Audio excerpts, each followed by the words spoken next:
ரிஷபராசி ரிஷப் லக்னம் காலபுருஷனுக்கு 2வது வீடு. சுக்கிர பகவான் மூலத்திரிகோணம் பலம் பெறக்கூடிய வீடு.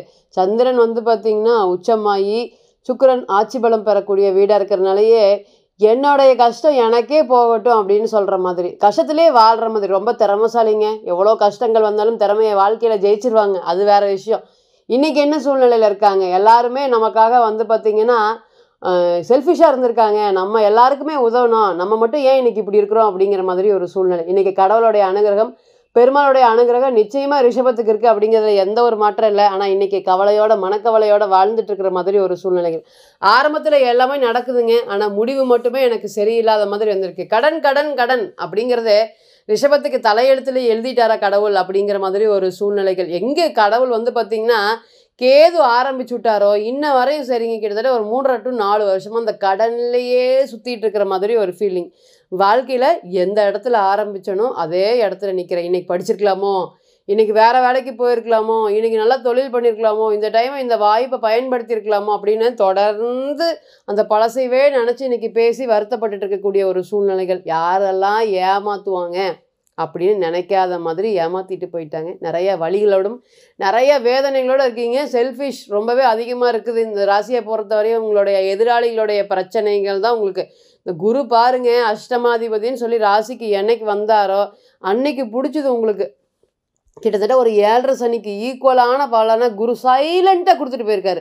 மற்ற பார்த்திங்கன்னா சனி பகவான் கொடுக்கும்போது, ராகு பகவான் கொடுக்கும்போது நல்ல சத்தமாக ஒரு பிரச்சனைகளையும் பல பேருக்கு தெரிகிற மாதிரி பண்ணியிருப்பார். ஆனால் குருங்கிற சுபகிரகம் பார்த்திங்கன்னா அமைதியாக உங்களுக்கு அவமானத்தை தள்ளிட்டு போயிருப்பார்.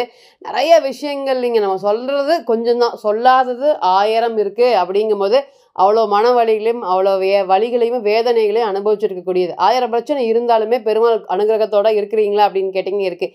இன்றைக்கி காசுக்கு தாங்க முக்கியம், காசுக்கு தாங்க மரியாதை, காசுக்கு தாங்க கௌரவம். அதை சேமிக்காமல் விட்டுட்டோமே ஏன்?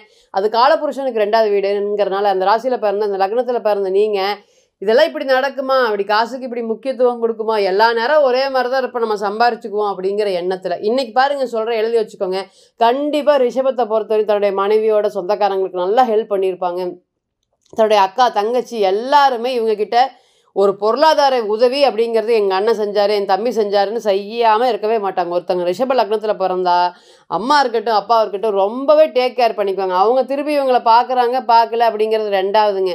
தான் வாடகை வீட்டில் இருந்தாலும் தன்னுடைய மனைவி தன்னுடைய குழந்தைகள் எல்லாமே சொகுசாக வாழணும் அப்படின்னு நினைக்கக்கூடிய ஒரே தன்மை உடைய ராசி ரிஷபம் தான்.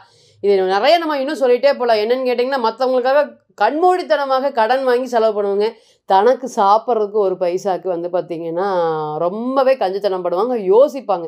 1000 முறை எடுத்து தான் தனக்கு செலவு பண்ணுறதுக்கு யோசிப்பாங்க. துணிமணியாக இருக்கட்டும் அல்லது சாப்பாடக்கூடிய பொருள், ஈவன் சாப்பாடு கூட ரிஷபம் தனக்குன்னு வரும்போது யோசிப்பாங்க, மற்றவங்களுக்குன்னு வரும்போது கண்ணை மூடி செலவு பண்ணிடுறாங்க. இன்றைக்கி அந்த கண்ணை மூடி செலவு பண்ணுறதுனாலேயே நல்லது கெட்டது தெரியாமல் போயிடுச்சுங்க. எனக்கு சொல்கிறதுக்கு யாருமே ஆதரவு இல்லவே இல்லை அப்படின்னு சொல்கிற மாதிரி பிஸ்னஸ் இவங்க அளவுக்கு எந்த ஒரு ஆளுகளும் பண்ண முடியாதுங்க. அது பெண்களாக இருக்கட்டும் ஆண்களாக இருக்கட்டும், ஒரு அவ்வளோ தொழிலில் ஒரு நேர்மை, ஒரு நீதி, ஒரு நியாயம், இது எல்லாமே இருக்கக்கூடியதான் ரிஷபம். ரிஷபத்தை பொறுத்தவரை ஏமாற்ற தெரியாதுங்க.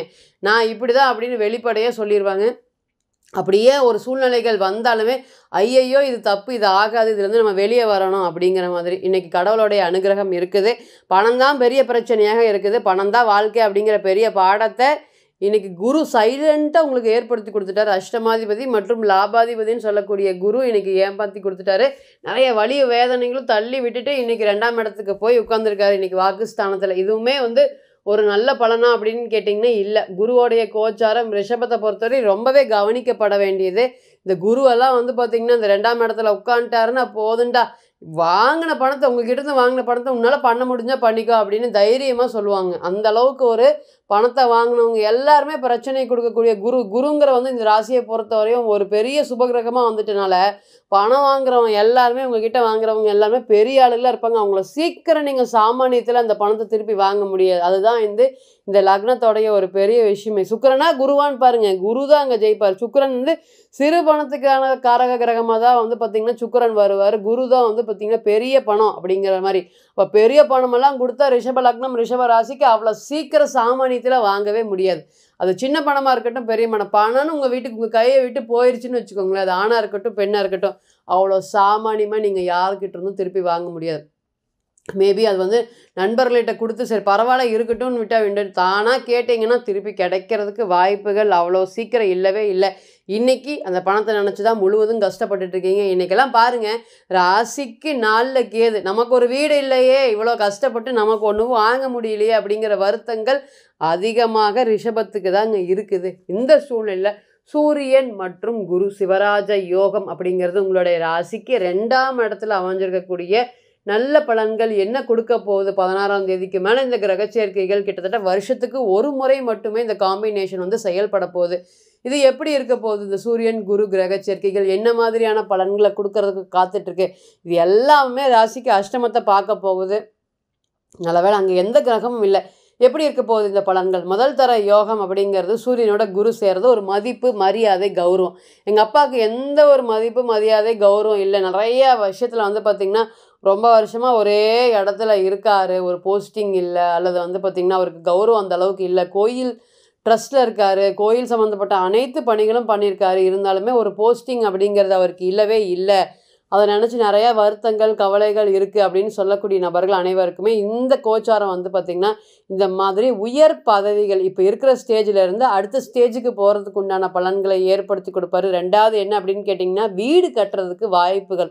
குருங்கிறது வந்து பார்த்திங்கன்னா ஒரு சுபகிரகமாக இருந்தாலும் சூரியனோட சேர்ந்து இருக்கும்போது எப்படியாவது என்னுடைய மகனையாவது மகளையாவது வச்சு வீட்டை கட்டி விட்டுறணும், நீ தான் எனக்கு கட்ட வேண்டும். பாருங்கள், இன்றைக்கெல்லாம் வந்து குடும்பத்தில் இருக்கக்கூடிய இந்த 16ஆம் தேதிக்கு மேலே பேசக்கூடிய வார்த்தைகள், அப்பா தான் கட்ட முடியல, நீயாச்சும் இந்த வீட்டை கட்டிடு அப்படின்னு உங்களுடைய மனைவி மகன்கிட்டயோ மகள்கள்கிட்டயோ சொல்கிறத நிச்சயமாக பார்க்கலாம். ஏன்னா இந்த 2 காம்பினேஷன் வரும்போது 1000 பிரச்சனை இருந்தாலும் பரவாயில்ல, நம்ம ஒரு வீடு வாங்கிடணும் அப்படிங்கிற எண்ணத்தை அதிகபட்சமாக கொடுக்கும். அப்போ இந்த எண்ணம் எல்லாம் செயல்கள் ஆகுமா அப்படின்னு கேட்டிங்கன்னா எஸ். 4ஆம் அதிபதி 2ஆம் இடத்தோடு சம்மந்தப்படுறதுனால வீடு, இடம் சார்ந்திருக்கக்கூடிய அனைத்து விஷயங்களுமே இனி வரக்கூடிய காலங்களில் ஒரு நல்ல ஒரு சூழ்நிலைகளை கொடுக்க போகுது. 3வது வந்து பார்த்திங்கன்னா இடம் சார்ந்த விற்பனை. நான் இடத்த விற்பனை பண்ணுறதுக்கு ரொம்பவே முயற்சி பண்ணிகிட்ருக்கேன், விற்பனை ஆக மாட்டேங்குது, நான் எதிர்பார்க்கக்கூடிய காசு கிடைக்க மாட்டேங்குன்னு அப்படின்னு நினச்சி வருத்தப்பட்டுட்டு இருந்த உங்களுக்கு இடம் சார்ந்த பிரச்சனைகள் எல்லாமே இனி விலக போகுது. அதே போல் பூர்வீக சம்மந்தப்பட்ட சொத்துக்கள், அந்த சொத்து வந்தால் நான் வாழ்க்கையில் ஓரளவுக்கு நல்லா செட்டில் ஆயிடுவேன், என்னால் முடியல, அந்த சொத்துக்கு எப்போ கிடைக்கும் அப்படிங்கிற மாதிரி சொல்லுங்கள் அப்படின்னு சொல்லக்கூடிய நபர்கள் அனைவருக்குமே இந்த டிரான்சிட் வந்து பார்த்திங்கன்னா இந்த பூர்வீக சம்மந்தப்பட்டிருக்கக்கூடிய பிரச்சனைகளும் சரி. 2வது செவ்வாய் பாருங்கள் 3ஆம் இடத்துல நீசமாக இருக்கார். திருமண உறவு அப்படிங்கிறது ரிஷபத்துக்கு பெரிய கேள்விக்குறியாக இருக்குது. என்ன சொன்னாலும் ஆப்போசிட் நபர் கேட்கறதுக்கு இன்றைக்கி தயாராக இல்லை. எவ்வளோ பிரச்சனைகள் வந்தாலுமே சேர்ந்து இருப்போம் அப்படின்னு சொல்கிறவங்க இன்றைக்கி இந்த கோச்சாரத்தோட பிரிவினால் கடுமையாக மனக்காயம் பட்டு எனக்கு பேசுறதுக்கே விருப்பம் இல்லை அப்படின்னு ஒரு சொல்கிற மாதிரி ஒரு சூழ்நிலைகள் எல்லாமே கடந்துருச்சுங்க. ரிஷபத்துக்கு எல்லாமே வந்து செவ்வாய் என்னைக்கு நீசமாச்சோ 7ஆம் தேதி தன்னோட வீட்டுக்கு 8ல் மறைஞ்சார், அதுக்கப்புறம் வந்து பார்த்திங்கன்னா நீசமானார்.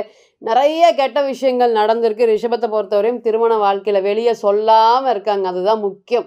ஏன்னா தன்னுடைய பிரச்சனைகளை வெளியே சொல்கிறது, வெளியே பேசுகிறது எல்லாமே ரிஷபத்துக்கு பிடிக்காது. இனி வரக்கூடிய காலங்களில் செவ்வாய் அப்படியே மெதுவாக நீசம் அடைஞ்சு சிம்மத்துக்கு வரக்கூடியதுனால பிரச்சனைகள் அனைத்துமே படிப்படியாக குறையக்கூடிய ஒரு சூழ்நிலைகளையும் கொடுக்கும். நிறைய வலி வேதனைகளை மட்டும் சந்திச்சுட்டு இருந்த உங்களுக்கு இந்த சூரியன் குரு கிரக சேர்க்கைகள் குழந்தைகள் சார்ந்த கவலைகள். 2வது வந்து பார்த்திங்கன்னா 5 இன்டர்வியூ வரை பையன் போகிறான், 6 இன்டர்வியூ வரை போகிறான், ஃபைனலில் வந்து தோற்று போயிடுறான், கொஞ்சம் சம்பாதிக்க ஆரம்பித்தா எங்களுடைய குடும்பம் நிம்மதி பெருமூச்சு, இந்த கடன்லேருந்து படிப்படியாக நாங்கள் மீண்டு வெளியே வந்துடுவோம் அப்படின்னு சொல்கிறவங்க எல்லாருக்குமே இனி வரக்கூடிய காலங்கள் இது ஒரு நல்ல ஒரு யோகமான நேரமாக கண்டிப்பாக இருக்கும்.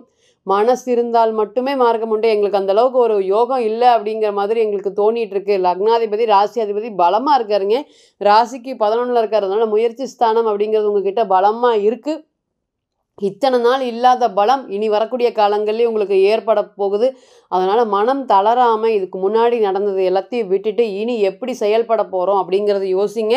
தொழில் ஸ்தானமும் பலம் பெறப்போகுது. தொழில் ஸ்தானாதிபதி ஒரு நல்ல இடத்துல இருக்கிறாரு. அதனால் தொழில் சார்ந்து ஓடுங்க. நிச்சயமாக வாழ்க்கையில் வெற்றிகள் ஜெயிக்கிறதுக்கு காத்துட்ருக்கீங்களா அப்படின்னு கேட்டிங்கன்னா எஸ். இப்போ நீங்கள் கேட்டுருந்துட்டு இருந்த அனைத்துமே கோச்சார பலன்கள் தான். கோள்களுடைய சாரம் அனுதினமும் மாறும். இன்றைக்கி ஒரு கிரகம் ஒரு நட்சத்திரத்தில் பயணிக்கும், நாளைக்கு அதே கிரகம் வேறு நட்சத்திரத்தில் பயணிக்கும். பிறந்த கால ஜாதகத்தை எடுத்து தசா புத்தி நடப்பு அந்தரம் கணிக்கும் போது கிரகம் பெற்ற பலம் பலவீனம் அடிப்படையில் பலன்கள் நிச்சயமாக கூடவோ குறையவோ செய்யும். அப்படிங்கிற எந்த ஒரு மாற்றமும் இல்லை. ஆக மொத்தம் தனி மனிதனுடைய ஜாதகம் மட்டுமே 100% பேசுங்க. கோச்சாரம் அப்படிங்கிறது 40% மட்டுமே தான் பேசும். தனிப்பட்ட ஜாதகத்தை நீங்கள் ஆலோசனை பண்ண விருப்பப்பட்டால் கீழே இருக்கக்கூடிய நம்பருக்கு கான்டாக்ட் பண்ணுங்கள்.